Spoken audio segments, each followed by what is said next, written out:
छत्रपती संभाजीनगरमधल्या खवड्या डोंगरावरून एका 18 वर्षाच्या कुणाल चांदगुडे नावाच्या मुलानं उडी मारून आत्महत्या केली. कुणालला रोखण्यासाठी अख्खं गाव जमा झालं होतं. तब्बल 3 तास त्याची मनधरणी करण्याचा प्रयत्न सुरू होता. याच वेळेस त्याचे वडील त्याला थांबवायला गेले आणि ते त्याच्यासोबत डोंगरावरून खाली कोसळले. मुलगा आणि पतीचा मृत्यू डोळ्यासमोर पाहून कुणालच्या आईनेही त्याच डोंगरावरून उडी मारून स्वतःला संपवलं. यामागे प्रथमदर्शनी एक आयफोन कारणीभूत असल्याचं सांगितलं जातंय. त्या कुटुंबात आयफोनवरून वाद सुरू होता. मात्र आयफोन हे कारण असलं तरी हे प्रकरण या एका कारणापुरतं सीमित नाही. या निमित्ताने पुन्हा एकदा सोशल मीडियाचा अतिरेकी वापर, पीअर प्रेशर, स्पर्धा, चंगळवाद यांसारख्या अनेक गोष्टी डोकावत आहेत. त्यातही सर्वात महत्त्वाचा मुद्दा येतो मानसिक आरोग्याचा. त्यामुळे छत्रपती संभाजीनगरमधील घटना पुन्हा होऊ नये किंवा अशा घटना वारंवार होऊ नये यासाठी मानसिक आरोग्याच्या माध्यमातून विचार करणं अत्यंत गरजेचं आहे. यासाठी आपल्यासोबत बोलायला आलेत मानसोपचार तज्ज्ञ डॉक्टर सागर मुंदडा. छत्रपती संभाजीनगरमध्ये एका मुलाने डोंगरावर चढून आत्महत्या केली. त्याचे अनेक व्हिडिओ सोशल मीडियावर व्हायरलही झाले. त्याच्या मागचं कारण एक आयफोन असल्याचं सांगितलं जातं. पण खरंच एका आयफोनमुळे एक अख्खा संसार उद्ध्वस्त झालं का? त्याच्या मागची नेमकी कारणं काय आहेत? या निमित्ताने पुन्हा एकदा मानसिक आरोग्य हा विषय चर्चेला जातोय. यासाठी आपल्यासोबत आहेत मानसोपचार तज्ज्ञ सागर मुंदडाजी. ते आपल्याला या मागची नेमकी कारणं काय आहेत आणि कदाचित यासारख्या घटना या पुन्हा मानसिक आरोग्यासाठी अलार्मिंग आहेत का, याबाबत आपण त्यांच्याकडनं मार्गदर्शन घेणार आहोत. सागर सर, तुमचं खूप खूप स्वागत आहे थँक्यू मीनल. मराठीवर. Thank you so much. सर, तुम्ही त्याचे व्हिडिओ पाहिले असतील, सोशल मीडियावर प्रचंड व्हायरल होत आहेत. तो दुर्दैवाने त्या मुलाने तर आत्महत्या केलीच, पण त्याच्याबरोबर त्याच्या वडिलांसोबत त्याने उडी घेतली आणि ते सगळं भयंकर दृश्य पाहून आईने धक्क्यात आत्महत्या केली. म्हणजे त्या एका घटनेतनं अख्खं कुटुंब उद्ध्वस्त झालंय. बरोबर. ही घटना किंवा यांसारखी घटना मानसिक आरोग्यासाठी कशी अलार्मिंग आहे असं तुम्हाला वाटतं? हे बघा, ओव्हरऑल आपण जर बघितलं, ही तर खूपच मोठी घटना झाली आहे, खूपच दुर्दैवी घटना आहे. पण जर आपण ओव्हरऑल बघितलं, की मागच्या काही वर्षापासून, खास करून जेव्हापासून सोशल मीडिया खूप आलाय आणि पेक्षाही जास्ती कोविड नंतर मानसिक आरोग्याचे त्रास हे दिन दुगणे रात चौगणे जसं आपण म्हणतो ते वाढत चाललेलं आहे. कारण मुलं असो किंवा मोठे असो, त्यांचं स्वतःवरचं नियंत्रण जे आहे, ते कमी होत चाललेलं आहे. लोकं जास्तीत जास्त इम्पल्सिव्ह होत चाललेले आहेत. लोकं खूप जास्ती रील वर्ल्डमध्ये राहतायत, रिअल वर्ल्डमध्ये राहत नाहीये. खूप जास्ती तुलना करतायत. सोशल मीडिया त्यासाठी रिस्पॉन्सिबल कुठे ना कुठे आहेच. लोकांमध्ये संवेदनशीलता जी आहे, ती संवेदनशीलता खूप कमी होत चाललेली आहे. कारण आपण बघतो, की सध्याच्या जगात मला काही खायचं आहे, तर मी एक बटन दाबलं, की 15 मिनिटात ते पक्वान्न माझ्यासाठी रेडी असतं. मग मला ते भेळपुरी खायची आहे, की मला पिझ्झा खायचा आहे, की मला मंचुरियन खायचंय. जे काही मला खायचंय, मला फक्त एक बटन दाबायचंय, 15 मिनिटात ते माझ्यासमोर हाजीर असणार आहे. ही एक गोष्ट झाली. मला कुठेही जायचं आहे, तर मी बटन दाबू शकतो. खाली टॅक्सीवाला येतो, मला कुठेही जायला भेटतं. मला रिलेशनशिपमध्ये मी माझ्या बॉयफ्रेंड सोबत हॅपी नाहीये किंवा मी माझ्या गर्लफ्रेंड सोबत जर नाखुश आहे, तर मला फक्त राइट स्वाईप करायचंय 100 त्याच्यातलं एक कोणीतरी मला परत राइट स्वाईप करणारच आहे. तर प्रॉब्लेम असं झालंय, की कुठल्याही गोष्टीमध्ये जर त्रास झालं किंवा कुठलीही गोष्ट आपल्याला जर पाहिजे असेल, ती लगेच भेटण्याची एक संकल्पना निर्माण झाली आहे आणि मेंदूला पण ट्रेनच तसं करतोय, की मला पाहिजे, लगेच भेटणार. मला पाहिजे, लगेच भेटणार. मला पाहिजे, नाही भेटणार किंवा मला पाहिजे आणि ते हळू भेटणार किंवा दीर्घ काळानंतर भेटणार. ही जी एक संकल्पना आहे, ही मेंदूमध्ये आपण डेव्हलपच होऊ देत नाहीये. त्याला तयारच होऊ देत नाहीये आणि अशा परिस्थितीत मध्ये जेव्हा आपल्याला छोटी वाटणारी गोष्ट म्हणजे या केसमध्ये आयफोन असेल किंवा दुसऱ्या केसमध्ये आपण असे अगोदर केसेस बघितले की गर्लफ्रेंडनी नाही म्हटलं, बॉयफ्रेंडनी नाही म्हटलं, 10वीच्या परीक्षेत मार्क चांगले नाही आले किंवा आई वडिलांनी खूप जोराने ओरडून बोलले. अशा किरकोळ गोष्टीवर जे तरुण पिढी आहे, ते स्वतःला आत्मघात करून घेते हे आपण बघतोच आहे. तर नक्कीच हे तर खूपच अलार्मिंग आहे. ही तर टोकाची भूमिका झाली आज जे झालं ते. म्हणजे असं सांगायला हरकत नाही, की सगळ्यांना कुठल्या ना कुठल्या प्रकारचं मानसिक दडपण या परिवारमध्ये अगोदरपासून होतं. संवेदनशीलता कमी होती. इम्पल्सिव्हिटी म्हणजे तापटपणा जास्ती होता. हे तर सांगायला हरकतच नाही या केसमध्ये. पण ओव्हरऑल आपण जर समाजाकडे बघितलं आणि ओव्हरऑल असे केसेस बघितले, जे मागच्या काही वर्षापासून खूप वाढतायत. तर नक्की लोकांचं मानसिक आरोग्य स्थिर नाहीये. लोकांमध्ये एक जे अगोदरच्या काळात आपण म्हणूया, की आपल्या आयुष्याबद्दल एक संवेदनशीलता, एक सॅटिस्फॅक्शन जे होतं, ते आता कुठे ना कुठे हरवत चाललंय. ह्या केसमध्ये आयफोन हे जे कारण सांगितलं जाते, की नाही मुलांना आजकाल वाटतं, की नाही माझ्याकडे आयफोन असायला हवा. तर हं. ही जी काही पीअर प्रेशर असतं, की कारण तो मुलगा अवघा 18 वर्षांचा होता. तो हुशार होता. त्याला 92% मिळाले होते. आणि तो डॉक्टरेटची तयारी करत होता. म्हणजे त्याला नीट द्यायची होती. इतका हुशार मुलगा आहे. तो व्यवस्थित अभ्यास करतोय. अदरवाईज फोकस्ड आहे. पण मोबाईल फोन किंवा आयफोन स्पेशली हे जे काही प्रतिष्ठा ठरवणाऱ्या काही संकल्पना आहेत, त्या आपल्यावर किती घातक आहेत किंवा आपण त्याच्याशी कसं डील करायला पाहिजे. कारण की अशा ह्याच्यात म्हणजे ऑफिसमध्ये असू दे, कॉलेजमध्ये असू दे, की तुझ्याकडे आयफोन नाहीये, हे कदाचित एखाद्याला कमीपणाचं वाटू शकतं.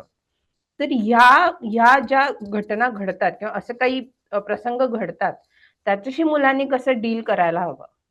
सगळ्यात अगोदर तर तुम्ही 2 महत्त्वाचे मुद्दे सांगितले. मी वन बाय वन त्याबद्दल डिस्कस करतो. सगळ्यात अगोदर तुम्ही म्हटलं, की तो हुशार मुलगा होता, चांगले मार्क आले होते, नीटची तयारी करत होता. तर 2 वेगवेगळे प्रकार असतात. एक असतं आय-क्यू. आय-क्यू म्हणजे इंटेलिजन्स क्वोशंट म्हणजे जे नॉर्मली आपण म्हणतो, की ही हुशारी मुलात आहे की नाही त्याच्यातून आपल्याला कळते. पण ती पुस्तकातली असते, ती अरिथमेटिक बेस असते, ते सायन्स बेस्ड असते. आय-क्यू एक भाग झाला आणि दुसरा एक भाग असता ई-क्यू. म्हणजे इमोशनल क्वोशंट म्हणजे भावनिक क्षमता किती आहे त्यांच्यामध्ये. आपल्या भावनांना कंट्रोल करण्याची क्षमता किती आहे. स्वतःबद्दल त्याची स्वतः काय इमेज आहे. आय-क्यू चांगलं आहे म्हणजे ई-क्यू चांगलं असेल असं काहीच नाही. इनफॅक्ट किती मुलं आमच्याकडे किंवा किती प्रोफेशनल्स आमच्याकडे येतात, जे खूप सुशिक्षित आहेत, पण त्यांचं ई-क्यू त्यांची भावनिक क्षमता, त्यांचं इमोशनल इंटेलिजन्स चांगलं नसल्यामुळे त्यांना कुठल्याही बिकट परिस्थितीमध्ये कसं सामोरे जावं, 4 लोकं आपली खिल्ली उडवतायत तर तेव्हा कसं ठाम राहावं, आपल्या बाजूने गोष्ट होत नाहीये तेव्हा मनाला आधार कसा द्यावा, हे त्यांना संकल्पना नसते. तर चांगला आय-क्यू म्हणजे चांगला ई-क्यू किंवा चांगला आय-क्यू असला म्हणजे तो मुलगा खूप हुशार आहे सगळ्या बाबतीत, असं बिलकुल नव्हे. तर मला एक इथे आवर्जून सांगावसं वाटतं, की ही वेळ आलेली आहे, की आपण लहानपणापासून जसं मुलाचं फिजिकल ट्रेनिंग करतो, जसं आपण त्यांचं गणित चांगलं व्हावं ट्रेनिंग करतो, भाषा चांगली व्हावी ट्रेनिंग करतो. मला वाटतं हे सगळ्यांपेक्षा महत्त्वाचं आहे, की ते लाईफच्या परिस्थितीला सामोरी जाण्याची त्यांची पद्धत काय, हे मुलांना शिकवली गेली पाहिजे. अगोदरच्या काळात ते जॉइंट फॅमिलीमध्ये किंवा मुलं सोबत 10 मुलं मोठे व्हायचे, तर ते आपल्या-आप शिकायचे. आता हं. न्यूक्लिअर फॅमिलीज आहे. आता हसबंड वाईफ दोघंही काम करणारे असतात. मुलाकडे इतकं लक्ष कळत-नकळत राहत नाही. तर मुलं अति नाजूक किंवा असे मुलं तयार होतायत ज्यांना नो ऐकण्याची सवय नाहीये. हं. तुला हे भेटणार नाही. नाही हे जे शब्द आहे ना, त्यांच्याही डिक्शनरीमध्ये कुठे उपलब्धच नाही. आणि नाही हे शब्द नसल्यामुळे त्याला सामोरी कसं जावं हे त्यांना कळत नाही. तर ई-क्यू हे आय-क्यूशी पूर्ण प्रकारे वेगळं आहे. हे आपण कुठेतरी स्वीकारून ते वाढवण्यासाठी पद्धतशीर आपण आपल्या शिक्षण प्रणालीत बदल करण्याची गरज आहे, हे मला खूप वाटतं. ही एक गोष्ट झाली. दुसरी एक गोष्ट जे तुम्ही म्हणतायत, की iPhone हे प्रतिष्ठेचं एक सिम्बॉल झालंय. हे प्रतिष्ठेचं एक स्मरण झालंय किंवा iPhone म्हणजे तुम्ही त्या सोशल लेव्हलचे आहात. ही जी संकल्पना आहे, ही iPhone पर्यंत सीमित नसून तुम्ही बघा तुमच्या वडिलांकडे कुठली कार आहे, तुम्ही कुठल्या सोसायटीमध्ये राहताय, ही संकल्पना खूप जास्ती पसरलेली आहे. तुम्ही चहा कुठे पिता? तुम्ही कॉफी कुठे पिता? तुम्ही सी सी कॉफी पिता की कट्ट्यावर कॉफी पिता? इथून ती संकल्पना सुरू झाली. आपल्याला मुलांना आणि आपल्याला स्वतःला मुलांना सांगणं सगळी गोष्ट सोपं असतं. आपल्या वयाचे लोकही याच्यात कुठे ना कुठे फसलेले आहेत. आपण बघतो, की अरे तो माझा मित्र आहे, ती माझी मैत्रीण आहे, ती तर दुष्काळात स्वित्झर्लंड गेली. मी तर फक्त इथे काश्मीरमध्येच जाऊन आले. एक्सेप्ट करो किंवा न करो आपल्या मनात आत एक गोळा असतो, तो आपल्याला सांगतो, "अरे मी स्वित्झर्लंड गेली असती तर मजा आली असती" किंवा "मी असं केलं असतं तर मजा झाली असती." तर ही जी तुलनेची भावना आहे किंवा मटेरियलिस्टिक गोष्ट आपल्याकडे असल्या, तर आपला समाजात आणि आपलं आपल्या मनात स्टेटस वाढतं. ही जी संकल्पना आहे, याला आपल्याला कुठेतरी या मायाजाळमधून निघायला लागेल. आपल्याला मुलांना आणि स्वतःला आपण किती कर्मशील आहोत, याच्याशी आपला आत्मसन्मान, याच्याशी आपलं स्वतःचं स्टेटस संबंधित असलं पाहिजे. प्रॉब्लेम काय झालंय, की आपण जे एक्स्टर्नल गोष्टी त्याच्याशी स्वतःच्या स्टेटसला लिंक करतोय. म्हणजे ॲज अ डॉक्टर माझं जेव्हा मी स्टेटस जर निर्धारित करतोय, तर मी कसं निर्धारित केलं पाहिजे, की माझ्याकडे जे पेशंट येतायत त्यांना मी उत्तम ट्रीटमेंट देतोय का? मी याच्याशी पण जास्ती इफेक्ट नाही झालो पाहिजे, की समजा 100 पैकी 4 लोकांना परिणाम जसा पाहिजे तसा नाही आला आणि त्यांनी येऊन मला काही म्हटलं, तर मला त्याच्याशी जास्ती फरक नाही पडला पाहिजे. मला फरक कशाने पडला पाहिजे, की मी माझ्याकडून चांगले प्रयत्न करतोय का? जर त्याचं उत्तर हो असेल, तर मग मला स्वतःला शाबासकी दिली पाहिजे. पण काय झालंय, की बाबा हा डॉक्टर Mercedesमध्ये फिरतो म्हणजे हा मोठा डॉक्टर. या डॉक्टरकडे 50 पेशंटची लाईन म्हणजे हा मोठा डॉक्टर. नाही, ती संकल्पना चुकीची आहे. तसंच पत्रकारांमध्ये म्हणा, की या पत्रकाराच्या स्टोरीला 1,00,000 व्ह्यूज झाले म्हणजे हा मोठा पत्रकार झाल्यापेक्षा हा पत्रकार इम्पॅक्टफुल स्टोरीज करतोय आणि त्या पत्रकाराला रात्री झोपताना हे वाटतंय, की मी काहीतरी कोणाला मदत करण्यासाठी केलं, तर ते जास्ती महत्वाचं आहे. त्याच्याशी आपण आपला स्टेटस, आत्मसन्मान, आपण स्वतःची इमेज जे जगात बघतो त्याच्याशी निर्माण केली पाहिजे. सध्या काय होतंय आणि लहान मुलांना किंवा टीनेजर्सला तर इतकं जास्ती इन्फ्लुअन्स असतं पियर्सचं, हं. त्यांना हे संकल्पना आपल्याला लहानपणापासून शिकवणं गरजेचं आहे, की जर कोणी म्हणत असेल, की माझ्याकडे माझ्या बाबांकडे ही गाडी आहे, माझ्याकडे हा फोन आहे, माझ्याकडे हे आहे, माझ्याकडे ते आहे, बाहेरच्या गोष्टी. तर त्या सर्कलमध्ये आपण कितपत राहणं योग्य आहे किंवा नाहीये हे बघायला लागेल. आता आपण म्हणणार, की मुलांमध्ये तर कुठल्याही सर्कलमध्ये जा, थोडंफार प्रमाणात हे राहतं. तर पालकांची ते भूमिका महत्वाची आहे, की ह्या ज्या सुपरफिशियल गोष्टी आहेत, या सुपरफिशियल गोष्टींना आपण ॲज अ मूल किती महत्त्व द्यावं, याच्यावर पालकांचा खूप चांगल्या प्रकारे व्हिजिलन्स असलं पाहिजे. ते व्हिजिलन्स जर नसेल, जर त्या गोष्टीबद्दल बरोबर काय, चूक काय, ही संकल्पना पालक देणार नसेल, तर मुलं असेच वागणार आहेत. आणि पालकांसाठी पण सध्याच्या परिस्थितीत खूप डिफिकल्ट आहे. कारण जेव्हा कुठलाही मुलगा-मुलगी सध्या टीनेजर होतं ना, तर त्यांना पालकाच्या तोंडातून निघालेली कुठलीही गोष्ट चुकीचीच वाटते 2-3 वर्ष तरी. आणि हं. जग त्यांना जे सांगतंय, ती गोष्ट त्यांना कितीही चुकीची असली तर बरोबर वाटते. पालकांनी सांगितलेली गोष्ट अवघड वाटते. तर अशा परिस्थितीमध्ये जेव्हा तुमचा मुलगा-मुलगी किशोरवयीन होतायत, तेव्हा त्यांची कंपनी तुम्ही अगोदरपासून निर्धारित करण्याचा प्रयत्न तरी करा, की 10 वर्षाचा झालाय, 10 वर्षाची झाली आहे, अजून टीनेजर नाही झाले. पण आत्तापासून जर त्यांची कंपनी अशी असेल, जे मुलं अशा एक्स्टर्नल गोष्टींना जास्ती महत्त्व देत नाही, जे मुलं तुमच्या गुणधर्मांना जास्ती महत्त्व देतात, तुमच्या कलेला जास्ती महत्त्व देतात, तुम्ही चांगले मित्र आहात की नाही या गोष्टीला महत्त्व देतात, अशा मुलांमध्ये त्यांना ठेवा. कारण टीनेजर झाल्यावर जर तुम्ही त्यांचं ग्रुप चेंज करण्याचं बघणार, तर ते होणार नाही. या केसमध्ये आणखीन एक गोष्ट, की ज्या कुणाल नावाचा जो मुलगा होता, त्याची आई सुद्धा सोशल मीडियावर प्रचंड सक्रिय होती. त्यांचे हं, बरेच व्हिडिओज असे व्हायरल हं, होते. आता हं, त्यांचा एक व्हिडिओ व्हायरल होतोय, की गुरुपौर्णिमेला तो हं, मुलगा आईचे पाय धुतोय पाण्याने वगैरे. हं, अशा हं, आशयाचा तो व्हिडिओ आहे. हं, म्हणजे सोशल मीडियावर पुन्हा जो पालक आणि मुलगा हं, यांच्यामधलं जे कम्युनिकेशन आहे, हा मुद्दा हं, येतो, की जे काही छान-छान आहे तेच दाखवायचं किंवा मग बऱ्याचदा मुलं आपल्या मनातल्या गोष्टी किंवा त्यांना त्रास देणाऱ्या गोष्टी पालकांशी बोलत नाहीत. कदाचित हं, त्यामुळे पालकांना समोरून वाटतं, की नाही सगळं ठीक चाललंय. हं. हा जो परिणाम आहे, याचा मुलांच्या मानसिकतेवर किती खोलवर परिणाम होऊ शकतो आणि अशा वेळेस त्यांना काय गोष्ट मदत मिळू शकते, अशा प्रसंगात किंवा अशा वेळेस मुलांनी काय करायला हवं? बघा, सगळ्यात अगोदर तर मी तुम्हाला ठामपणे सांगतो, माझ्या क्लिनिकल प्रॅक्टिसच्या बेसिसवर असे भरपूर लोक माझ्याकडे येतात ज्यांचे हजारो इव्हन मिलियन फॉलोअर्स आहेत. पण ते माझ्या चेअरमध्ये समोरच्या चेअरमध्ये जेव्हा बसतात, ते सांगतात, की "सर, माझ्या आयुष्यात माझे मिलियन फॉलोअर्स असतील, पण 4 मित्रही नाहीत." तर जे सोशल मीडियावर आपण या केसमध्ये किंवा कुठल्याही केसमध्ये आपण बघतोय, 99% केसेसमध्ये ते जे रिअल लाईफमध्ये दाखवतात, ते त्यांच्या रिअल लाईफमध्ये नाही. बहुतांश केसेसमध्ये अनलेस अँड अंटिल ते प्रोफेशनल रिझनसाठी करतायत, ते एक वेगळी गोष्ट आहे. बहुतांश केसेसमध्ये जो व्यक्ती आतून संतुष्ट नसतो, आतून त्याला रिलॅक्स वाटत नसतं, ते बाहेरून ते सीक करतो. जर मी आतूनच एकदम शांत आहे, आतूनच मी एकदम तृप्त आहे, तर मी 1000 लोकांना बघा मी किती चांगला आहे, हे दाखवण्याचा प्रयत्न कमी करणार. हं. कोण ते जास्ती प्रयत्न करणार? जे आतून सुखी नाही. तर सोशल मीडियावर आपण जे बघतोय, ते त्यांच्या आयुष्यात खरं जे चालू आहे त्याचं प्रतिबिंब कुठल्याही अँगलने नाहीये. हे आपण डोक्यात ठेवलं पाहिजे. हे महत्वाचं काय आहे? कारण आपण खूपदा सोशल मीडियावर त्यांचं आयुष्य बघून तेच खरं आहे, हे एक गैरसमज करून घेतो, जे बहुतांश केसेसमध्ये नसतं. तर या केसमध्ये माझं असं अनुमान आहे, कदाचित मी पूर्ण केस मला माहीत नाही, तर मी एक्झॅक्टली नाही सांगू शकत.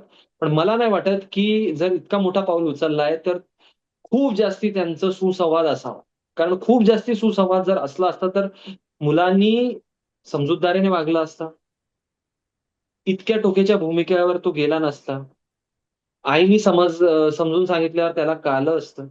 आणि अजून एक महत्त्वाची गोष्ट आहे, की त्यांनी असं केल्यावर आईनी जे खूप टोकाची भूमिका घेतली, ती भूमिका पण कोणी स्थिर व्यक्ती घेण्याचे चान्सेस खूप कमी आहे.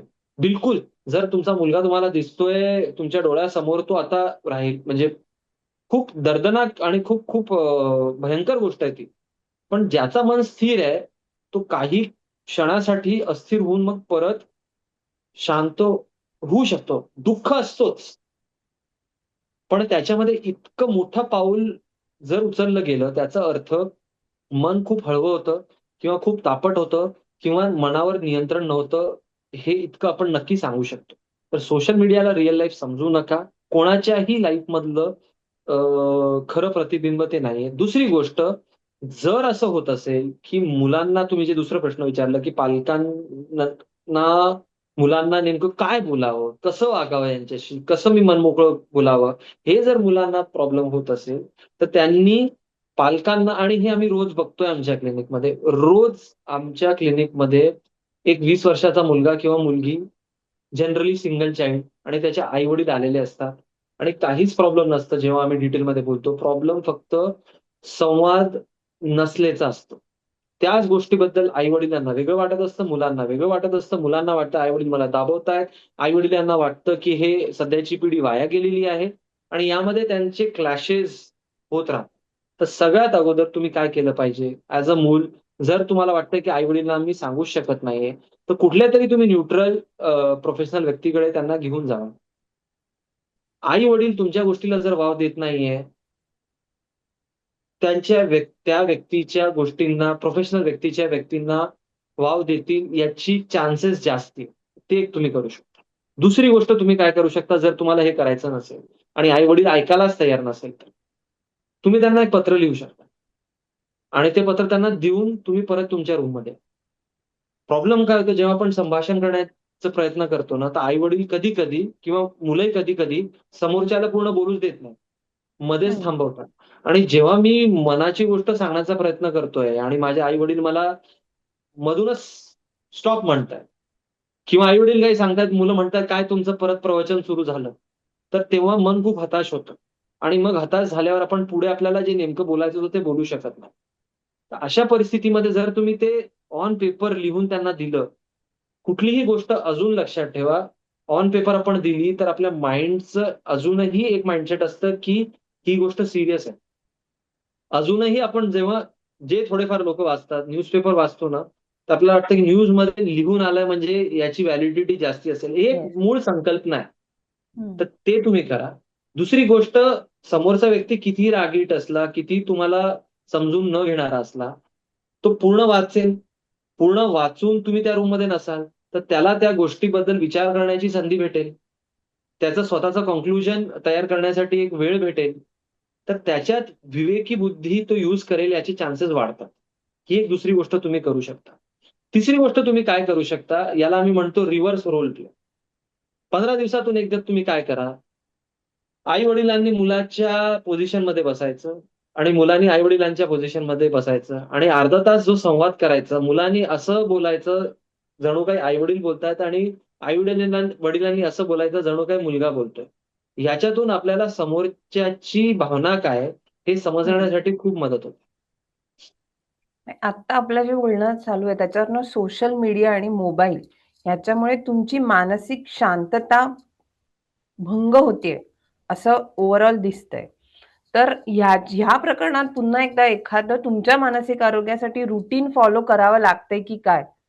जे आपण इतर वेळेस बघतो. तर मग काय मोबाईल बंद करायचा, सोशल मीडिया बंद करायचं, काय करता येईल? म्हणजे ओव्हरऑल सगळ्यांसाठीच. ओव्हरऑल सगळ्यांसाठी जे फिजिबल आहे, म्हणजे जे आपण म्हणूया की लोकं करू शकतात. आपण तर म्हणू, "हां, सोशल मीडिया बंद करा," पण ते काल्पनिक गोष्ट ते होणं अशक्य आहे सध्या. तर काय हं. करू शकतो? रात्री झोपण्याच्या अगोदरचे 2 तास आणि सकाळी उठल्यानंतरचे 2 तास तरी तुम्ही इंटरनेट तुमचं बंद ठेवा आणि सोशल मीडिया ॲक्सेस करू नका. आता ही गोष्ट मी स्वतः करतोय, माझ्या पेशंटला सांगतोय. इतकं करणं पॉसिबल आहे. का? कारण झोपण्याच्या अगोदर तुम्ही सगळं जे रिअल लाईफमधलं तुम्ही बघताय, भरपूर गोष्टी त्याच्यातल्या खऱ्या नाहीये, भरपूर गोष्टी एक्झॅजरेटेड आहेत. ते तुम्ही बघून झोपणार नाही. तुम्ही कंपॅरेटिव्ह तुलनात्मक माइंडसेटमध्ये झोपणार नाही. तुम्ही शांत प्रकारे झोपणार. मेंदूला तुम्ही 8 तास शांतता देणार. त्याच्याने मेंदू तुमचा रेसिलिएंट होणार. दुसरी गोष्ट उठल्या-उठल्या जर आपण स्क्रोलिंग सुरू केली, तर आपल्या मेंदूला जे देवाने गिफ्ट दिलंय, की आपण क्रिएटिव्ह असू शकतो. आपण स्वतःचा विचार करू शकतो. त्याला तुम्ही तिथेच स्टॉप. तर मग तुम्ही जे रील बघणार किंवा तुम्ही जे कंटेंट बघणार ते निर्धारित करणारे तुमचा मूड कसा असणार. तर झोपण्याच्या अगोदरचे 2 तास, उठण्याच्या अगोदरचे 2 तास तुम्ही कृपया करून ते यूज करा. दुसरी गोष्ट तुम्ही काय करू शकता, जेव्हा तुम्ही फ्री असता, तुमचं मन, तुमचं, माझं, प्रत्येकाचं मन सांगतं जाऊन काहीतरी स्क्रोल करा. तर हे करण्या अगोदर तुम्ही सांगा, "थांब, मी 3 सेकंद 3 लांब श्वास घेतो आणि सोडतो आणि जर हे 3 लांब श्वास घेतल्यानंतरही मला जर वाटलं, की मी ते सोशल मीडिया वापरून काहीतरी प्रोडक्टिव्ह करणार आहे, तर मी करणार." खूपदा तुम्हाला लक्षात येईल, 90% तुम्हाला लक्षात येईल, की तुम्हाला बोर व्हायचंच नाहीये आणि बोर न होण्यासाठी तुम्हाला हे करायचं. तर बोर होणं हे चांगली गोष्ट आहे आणि त्यासाठी तुम्ही थोडं पेशन्स डेव्हलप करायला पाहिजे डीप ब्रीथिंग करून. हे 3 टाइम्स डीप ब्रीथिंगचं एक्सरसाइज सुरू करा. जेव्हा कधी तुम्ही बोर होताय, जेव्हा कधी तुम्हाला फ्री वेळ भेटतोय, तेव्हा तुमचं मन जेव्हा सांगतंय, "चला आपण बघूया," तेव्हा तुम्ही 3 मोठे श्वास घ्या, लांब श्वास घ्या. खूपदा तुम्हाला रिअलाईज होईल, की ती तलब जी आहे, जी क्रेव्हिंग आहे, तुम्हाला स्क्रोल स्क्रोल करण्याची, ती निघून जाईल. तिसरी गोष्ट प्रत्येक माणूस जे करू शकतो, ते म्हणजे तुमच्या घरात एक असं फिजिकल स्थळ असलं पाहिजे, जे नो अ, जिथे तुम्ही डिजिटल डिटॉक्स किंवा तिथे नो टेक्नॉलॉजी झोन असलं पाहिजे. जसं माझ्या घरात मी करण्याचा प्रयत्न करतो. काही प्रमाणात मी यशस्वी आहे, काही प्रमाणात यशस्वी अजून झालेलो नाहीये, पण प्रयत्न करतो. ते म्हणजे dining table is no phone zone. हं. तसं तुमच्या घरात तुम्ही कुठलंतरी एक जागा निर्धारित करा, जिथे तुम्ही काहीही झालं तर तुम्ही तुमचं फोन वापरणार नाही. चौथी एक गोष्ट तुम्ही जे करू शकता ते म्हणजे काय? तुम्ही सोशल मीडिया ॲक्सेस जरी करायचं आहे, तर तुम्ही लाँग फॉर्मॅटचं सोशल मीडिया जास्ती ॲक्सेस करा. शॉर्ट फॉर्मॅटचं सोशल मीडिया कमी ॲक्सेस करा. कारण 30 सेकंडमध्ये तुम्हाला काहीतरी लाईफ एडवाईस भेटणार नाहीये. 30 हं. सेकंडमध्ये तुम्हाला काहीतरी तथ्याचं समजणार नाहीये. 30 सेकंदमध्ये फक्त आणि फक्त तुमच्या मनाला 2 मिनिटं चांगलं वाटणार आहे आणि पुढची रील येणार आहे. तुम्हाला जर तुमचं संवेदनशीलता वाढवायची आहे, पेशन्स वाढवायचा आहे, जे आता हरवत चाललंय, ज्यामुळे माणूस तापट होऊन काहीतरी अशा टोकीची भूमिका घेतोय, तर तुम्हाला सोशल मीडिया वापरायचं आहे. लाँग टर्म फॉर्मॅट वापरा, की बाबा 15 मिनिटाचा YouTube व्हिडिओ आहे. हे आपला व्हिडिओ आहे. हे 15 मिनिटाचा व्हिडिओ तुम्ही बघा किंवा तुम्ही YouTubeवर लाँग व्हिडिओज बघा आणि एक व्हिडिओ सुरू केल्यावर ते पूर्ण बघा. जी दुसरी एक आपल्यामध्ये टेंडन्सी झाली आहे, की आपण व्हिडिओ सुरू केला, की 30 सेकंडमध्ये आपण 30 सेकंडही देत नाही समोरच्याला. तो त्याचा मुद्दा मांडण्यासाठी त्याच्या अगोदर आपण व्हिडिओ चेंज करतो. तर आपण काय करतोय? आपण स्वतःचा पेशन्स कमी करून घेतो. तर लॉंग टर्म फॉर्मॅट वाले व्हिडिओज बघा. दुसरी गोष्ट त्याच्यात तुम्ही पूर्ण ते व्हिडिओ बघा. तिसरी गोष्ट, जर तुम्ही इंस्टाग्राम करताय आणि बहुतांश लोक करतात, तर एक रूल ठेवा की मी 100 पेक्षा जास्ती, 100 पण खूप झाले, मी 50 पेक्षा जास्ती लोकांना फॉलो करणार नाही. ओके. 50 पेक्षा जास्ती लोकांना जर तुम्ही फॉलो करताय, तर तुम्ही त्याचं प्रोडक्टिव्हली कुठल्याही प्रकारे युज करत नाहीये हे नक्की. 50 लोकांना जेव्हा तुम्ही फॉलो करणार ना, तर काहीतरी एक तुम्ही चॉईस एक्सरसाइज करणार. त्याच्यात तुम्ही विचार टाकणार, मी कोणाला फॉलो करतो, कोणाला फॉलो करत नाही. म्हणजे कशा प्रकारचा कंटेंट मला कन्झ्युम करायचं. म्हणजे तुम्ही तुमच्या मेंदूचा वापर करताय. सध्या तुम्ही माइंडलेसली स्क्रोल करताय. ते थोडं माइंडफुली करायला लागेल. हे सगळं भरपूर काही अजून आहे करण्यासारखं, पण इतकंही तुम्ही जर करायला सुरुवात केली, तर मला वाटतं खूप जमीन आसमानचा फरक पडतोय. आता तुमच्याकडे येणारे जे पेशंट्स आहेत, हं.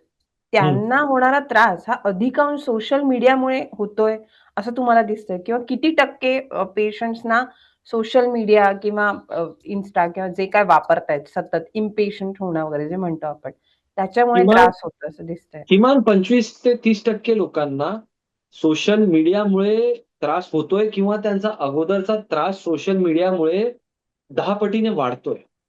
ओके. तर त्याचं प्रमाण खूप जास्ती आहे. असं नाही की एखाद्याला होतंय. अल्मोस्ट 25 ते 30% तर खूप मोठा प्रमाण आहे.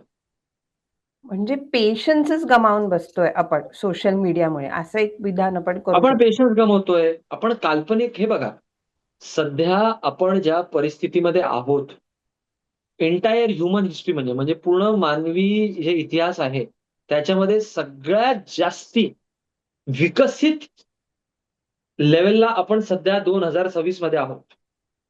2000 मध्ये जितकं विकास झालं होतं त्यापेक्षा जास्ती, हं. 1950 मध्ये विकास झालं होतं त्यापेक्षा जास्ती. पूर्ण मानवी इतिहासमध्ये जितकं विकास झालंय, सगळ्याच्या आपण सध्या पीकवर आहोत. पण हे असून सुद्धा आपण सगळ्यात जास्ती मानसिक आरोग्याला सध्या त्रस्त आहोत. डिप्रेशन सगळ्यात जास्ती आहे, नैराश्य सगळ्यात जास्ती आहे, अँक्झायटी सगळ्यात जास्ती आहे, व्यसन सगळ्यात जास्ती आहे. याचा अर्थ काय? की जितकी जास्ती सुविधा आहे तुम्हाला, तरी तुम्हाला सगळ्यात जास्ती त्रास आहे. तर प्रॉब्लेम सध्या हे आहे, की रिअल लाईफ प्रॉब्लेम कमी आहे, पण काल्पनिक प्रॉब्लेम जास्ती आहे. मी तुम्हाला उदाहरण देतो. काल्पनिक प्रॉब्लेम हं. म्हणजे काय? त्याच्याकडे iPhone आहे, म्हणून माझ्याकडे iPhone असला पाहिजे. हा काल्पनिक प्रॉब्लेमच आहे ना. हा रिअल प्रॉब्लेम आहे का? याच्याने तुमच्या जीवाला काही धोका आहे का? याच्याने तुम्हाला अन्न भेटत नाहीये का? याच्याने तुमच्या आयुष्याच्या तुम्ही किती वर्ष जगणार याच्यात फरक पडतोय का? नाही. हा काल्पनिक प्रॉब्लेम आहे. मी काश्मीरला गेलो, तो स्वित्झर्लंडला गेला आणि त्यामुळे ते फोटो बघून मी जे निराश होतोय, हे काल्पनिक प्रॉब्लेम आहे. मला अ, हा लेव्हलचा जॉब भेटतोय. मी आता सीनियर एक्झिक्युटिव्ह झालोय. वाह, वाह, वाह! खूप छान. पण मी LinkedInवर गेलो आणि बघितलं, की तो माझ्यासोबत होता. तो आता व्हाईस प्रेसिडेंट झालाय. पण हं. तुम्ही तुमच्या आयुष्यात चांगल्या 3 बीएचकेमध्ये खाऊन-पिऊन सुखी आहात. पण ज्या क्षणी तुम्ही ते बघताय, तुमचं मन असं म्हणतंय ना, हे म्हणतात ना, की अ, मित्र तुमचा जर फेल झाला तर दुःख होतं. पण जास्ती दुःख केव्हा होतं, जेव्हा मित्र तुमच्यापेक्षा पुढे गेला तर. थ्री इडियट्समध्ये हं. सांगतात. तर तो मित्र तुमचा तुमच्या पुढे गेला, याचं तुम्हाला दुःख होतंय. या भानगडीत तुम्ही सीनियर एक्झिक्युटिव्ह आहात आणि चांगल्या प्रकारची डिसेंट हॅपी लाईफ जगत आहात, आनंदी लाईफ जगत आहात, हे तुम्ही विसरतात. तर हा काल्पनिक प्रॉब्लेम नाही झाला का? तर बहुतांश मानवी प्रॉब्लेम सध्याच्या जगात इतकी आपण विकसित असून, सगळ्यात जास्ती विकसित असून, सगळ्यात जास्ती मानसिक प्रॉब्लेम का आहे? कारण हे सगळे प्रॉब्लेम आपले इमॅजिनरी क्रिएटेड तुलनात्मक प्रॉब्लेम्स. पुन्हा मला विचारायचंय, की मी मानसिक त्रासातनं जाते किंवा मला मानसिक तणाव आहे, नैराश्य आहे, हे मी कसं ओळखणार? बऱ्याचदा लोकांना कळतच नाही, की बऱ्याच त्यातनं परिणामच लक्षात येतो, की राग येतो, तुम्ही चिडता कोणावर तरी. पण मला मानसिक त्रास होतोय, हे एखाद्या व्यक्तीने कसं ओळखावं? तर सगळ्यात अगोदर त्या व्यक्तीनी किंवा अजून जास्ती महत्वाचं आहे, की त्याच्या आजूबाजूच्या अवती-भोवतीच्या व्यक्तींनी ओळखणं पण खूप महत्वाचं आहे.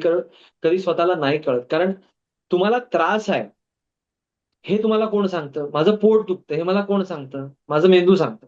हं. माझी छाती दुखते, हे मला कसं कळतं? माझं मेंदू सांगतं मला. पण जेव्हा माझं मेंदू जे मला बाकीचे पार्ट जे दुखतायत, सांगणारा तोच व्यवस्थित नाहीये, तर त्याला सांगणारा कोण उरणार? तर खूपदा नातेवाईकांचं, मित्रांचं खूप मोठी भूमिका असते. पण सुरुवातीच्या स्टेजमध्ये आपण स्वतः ओळखू शकतो. कसं ओळखू शकतो? जर तुमची झोपमोड होते किंवा तुम्हाला चांगल्या क्वालिटीची झोप येत नाहीये, अति झोप येते किंवा खूप किरकोळ झोप येते किंवा झोपेतून 4 वेळेस तुम्ही उठताय, तर हे खतरे की घंटी नंबर 1 आहे. हं. दुसरी गोष्ट, तुम्हाला जर असं वाटतंय, की माझं मन नेहमी विचार चालूच असतात माझ्या मनात. कधीही मी शांत बसलो, तर माझं मन शांत नसतं. विचार चालूच असतात आणि बहुतांश वेळेला ते नकारात्मक विचार असतात. ते मला त्रस्त करणारे विचार असतात. ज्या गोष्टी झाल्या नाहीये, पण जे निगेटिव्ह होऊ शकतात, अशा प्रकारचे विचार असतात. ही दुसरी गोष्ट. तिसरी गोष्ट, जर तुम्हाला अगोदर आवडणाऱ्या गोष्टी आता आवडत नाहीत. जर तुमचं मन कुठल्याच गोष्टीत रमत नाही. जर तुम्हाला आनंद ही भावना काय असते हे तुम्ही विसरून गेला. म्हणजे तुमच्या समोर तुम्ही तुम्ही फूडी आहात. तुम्ही थाली खायला गेले, 56 भोग थाली खायला गेले. पण ते बघितल्यावर, ते खाल्ल्यावर तुम्हाला आनंद वाटत नाही. तुम्ही अगोदर यारो के यार होते, पण आता तुमचे शाळेचे मित्र तुम्हाला संडेला भेटले तरी त्याच्यातून तुम्हाला आनंद भेटत नाहीये. तर कुठे ना कुठे नैराश्यग्रस्त आहात, हे तुमच्या डोक्यात आलं पाहिजे. अजून एक गोष्ट जी महत्त्वाची ती म्हणजे जर तुम्हाला असं वाटतंय, की माझ्या भावना माझ्या कंट्रोलमध्ये नाहीये. कशा? मला खूप छोट्या-छोट्या गोष्टींवर चिड होते. मला छोट्या-छोट्या गोष्टींवर राग येतो. एकाचा राग दुसऱ्यावर निघतो. मला नेमके विचार काय येतायत मलाच कळत नाहीये.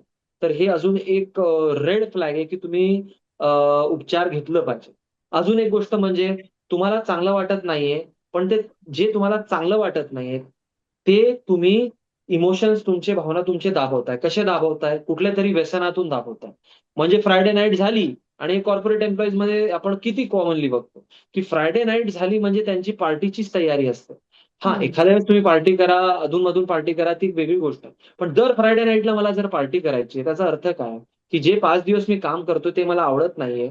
माझं मन आता सॅच्युरेट झालंय, खच्चीकरण झालंय आणि मला माझे जे ऑफिसमधले त्रास आहेत ते विसरायचे. मी कसे विसरतोय? त्यांना सॉल्व्ह करून विसरत नाहीये मी. स्थिर करून, मनाला अजून जास्ती खंबीर करून ते विसरत नाहीये.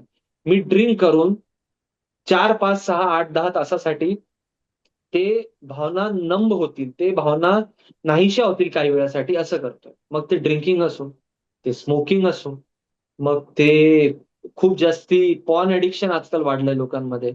त्रस्त झाले पॉर्न बघायचं, काही काळासाठी चांगलं वाटतं, मग परत तेच. गॅमलिंग ॲडिक्शन खूप वाढलंय तर. कुठल्याही प्रकारचं व्यसन जर तुम्हाला होतंय, तर त्याचा अर्थ आहे की तुमचं मन स्थिर नाहीये आणि तुमचं मन चांगलं वाटून घेण्यासाठी कुठल्या ना कुठल्या प्रकारे चुकीचं का होईना, आनंद देणारा व्यसन करतोय. जर याच्यातलं काही असेल, तर मला नक्की वाटतं, की तुम्ही मानसोपचार तज्ञाला भेटलं पाहिजे. त्याच्यात काही वाईट नाहीये आणि जितक्या लवकर तुम्ही आयडेंटिफाय करून, ओळखून ते जाणार ना, मग जे आपण दुर्दैवी घटना डिस्कस करतोय, त्या लेव्हलपर्यंत, त्या टोकीच्या भूमिकेपर्यंत तुम्ही जाणार. म्हणजे मला स्वतःला काहीतरी करून घ्यावं, मला अ, आत्मघाताचे विचार येतायत, सुसाईडचे विचार येतायत, स्वतःला मारण्याचे विचार येतात. इथपर्यंत थांबू नका. पुन्हा एक ह्याच्यावर सोल्युशनचा जेव्हा आपण विचार करतो, सरकारी पातळीवर किंवा शालेय पातळीवर, ह्याच्यावर फक्त एक मानसोपचार तज्ञ म्हणजे बऱ्याच ठिकाणी आता शाळेमध्ये एखादा मानसोपचार तज्ञ असतो जो मुलांकडे लक्ष देतो. हो. पण हे अजूनही सगळीकडे राबवलं जात नाहीये. तर सरकारी पातळीवर काय-काय करता येऊ शकतं, जेणेकरून आपण शालेय पातळीपासून म्हणजे लहान वयातच मुलांच्या मानसिक आरोग्याकडे अधिक लक्ष देऊ शकू? मला असं वाटतं, की जसं गणित, जसं भाषा, जसं सायन्स हे आपल्या सिलेबसचं एक अभिन्न अंग आहे. तसंच मानसिक स्वास्थ्य कसं जपायचं, मान कठीण परिस्थिती आल्यावर स्वतःला स्थिर कसं ठेवायचं, चार चौघं तुमची खिल्ली उडत आहेत, तेव्हा तुम्ही त्याला सामोरी कसं जायचं, आपला आत्मसन्मान आतून आणि स्वतःचं सेल्फ कॉन्फिडन्स आतून आलं पाहिजे, ना की बाहेरच्या गोष्टींवरून. याच्यासाठी प्रॉपर सिलेबस असणं गरजेचं आहे. आणि मला असं वाटतं, हे मी एक पाऊल पुढे जाऊन सांगतोय, बिलकुल मानसोपचार तज्ञ भरपूर शाळेत असतात. पण ते अनफॉर्च्युनेटली अजूनही अशी परिस्थिती आहे, की 25% ते खूप सिरियसली होत असेल. 75% एकतर नाहीये किंवा आहे तर ते फक्त नाव मात्र आहे. तर त्या गोष्टीला आपल्याला प्राधान्य देणं गरजेचं आहे. आपल्याला मुलांच्या भावनिक विकासाकडे प्राधान्य देणं गरजेचं आणि मी तर म्हणेल त्यासाठी एक वेगळी परीक्षा पण, एक वेगळा सब्जेक्ट पण असणं गरजेचं. ज्याच्यामध्ये आपण मुलांना वेगवेगळे सिनॅरिओजमध्ये, वेगवेगळ्या परिस्थितीमध्ये असं झालं तर तुम्ही कसं वागणार? असं झालं तर तुम्ही मनाला शांत कसं करणार? तुमच्या 4 मित्रांकडे iPhone आहे, पण तुझ्याकडे नाहीये आणि मग तुझे मित्र तुला म्हणतात, "अरे कसा आहे हा? याच्याकडे तर iPhone नाहीये. आमच्या ग्रुपमध्ये तू राहू शकत नाही." असं म्हटल्यावर तू काय बोलणार? हे प्रशिक्षण दिलं पाहिजे रिअल लाईफचं. सोशल मीडियाचा वापर कसं करावं हे शिकवणं गरजेचं आहे.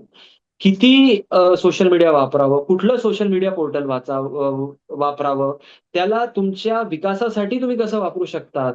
सोशल मीडिया हे कसं एका प्रकारचं पिक्चर आहे आणि खरी वस्तुस्थिती दाखवत नाही, हे शिकवणं मुलांना गरजेचं आहे. तर याला सिलेबसचा अभिन्न अंग करून याची 6 महिन्याला परीक्षा असली पाहिजे, जिथे तुम्ही त्यांना वेगवेगळ्या परिस्थितीमध्ये टाकताय. तुम्ही मुलाला प्रश्न विचारा, की समजा अ, तुझे 2 मित्र जे आहेत ते स्मोकिंग करतात आणि तुझ्या आई-वडिलाला कळालं आणि तुला आता तुझ्या आई-वडिलांना सांगायचंय, त्यांना समजून सांगायचंय, की बाबा तू तसं करत नाही किंवा तुझ्या मनात प्रश्न आहे, की मी पण करावं का? मग अशा वेळेला तू आई-वडिलांशी कसं संभाषण करेल?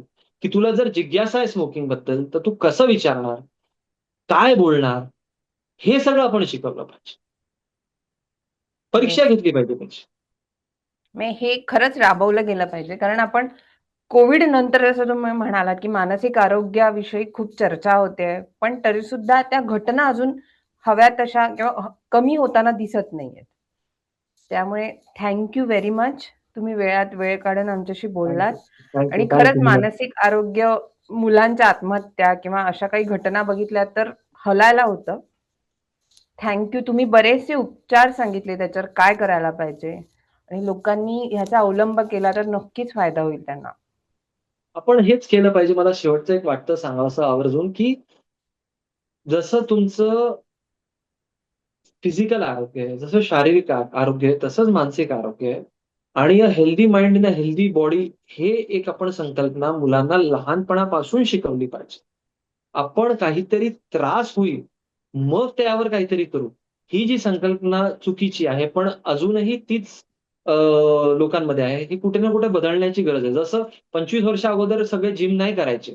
फक्त बॉडी हं. बिल्डर जिम करायचे. पण आज लोकं नाही म्हटलं तरी थोडंफार तरी त्रास नाही झालं तरी आपण फिजिकली फिट राहिलो पाहिजे, ही संकल्पना लोकांच्या डोक्यात बसली आहे. तसंच मला त्रास नाहीये, तरी मी मानसिक आरोग्य माझं जे चांगलं आहे, अजून चांगलं करण्यासाठी काय करू शकतो? हे विचार केला पाहिजे. याच्यात एक शेवटची गोष्ट मी सांगतो. माझ्याकडे एक पेशंट आली होती आणि मला रिअली खूप तिचं कौतुक करावं असं वाटतं. तिचं 20वं बर्थडे होतं. त्या दिवशी हं. तिचं 20वं वाढदिवस होतं आणि मग मी विचारलं तिला, की "बेटा काय झालंय तुम्हाला त्रास? काय इश्यू होतोय? कुठे अडचण आहे?" तर ती म्हणे, "काहीच अडचण नाही." मग मी विचारलं, की "तुम्ही का आले मग माझ्याकडे?" तर ती म्हणे, की "मला माझ्या 20व्या वाढदिवसावर स्वतःला काहीतरी गिफ्ट द्यायचं होतं. तर मी माझं मेंटल हेल्थ चेकअप करून घेते. मला हे गिफ्ट द्यायचं होतं." तर मला हो. खूप वेगळं आणि एक नॉवेल विचारधारा ती वाटली. मी असं अपेक्षित करत नाही, की सगळ्यांनी तसं करणार. पण आपल्याला तो आदर्श ठेवला पाहिजे, की खराब झाल्यावर त्याला सुधारण्यापेक्षा आपलं मेंदू आहे, आपलं पूर्ण आयुष्य तेच निर्माण करतंय. तर त्याच्याकडे आपण चांगलं असताना सुद्धा काहीतरी रोजचे 15 मिनिटं द्यावे, ही संकल्पना आपण निर्माण करावी. तो पुन्हा ह्याच्यावर मला की मुलांना जी घडवणारी आहेत, म्हणजे पालक असतील किंवा त्यांचे शिक्षक असतील, त्यांनाही काही प्रमाणात ट्रेनिंग देण्याची गरज आहे असे वाटते. कारण की बऱ्याचदा त्यांना माहिती नसतं की मुलांना कसं टॅकल करावं. काही पालक मुलगा मागतायत म्हणून त्याला काहीही देऊन टाकतात. म्हणजे ठीक आहे, तुला iPhone हवा, iPhone दिला किंवा तुला काहीही हवंय ते देतात. पण अशा वेळेस पालकांनाही कदाचित कळत नसावं की आत्ता आपला मुलगा काय सिच्युएशनमध्ये, शिक्षक आणि फॉर दॅट मॅटर, की ह्याला कसं टॅकल करावं. त्यामुळे त्यांनाही थोडं ट्रेनिंग द्यायला हवं म्हणजे भविष्यात. अशी परिस्थिती अगदी, निर्माण झाली. अगदी, अगदी. खूप गरजेचं. येस. चालेल. Thank you doctor. तुम्ही थँक यू, आमच्याशी थँक बोललात. यू. खूप खूप येस. धन्यवाद. Thank you. थँक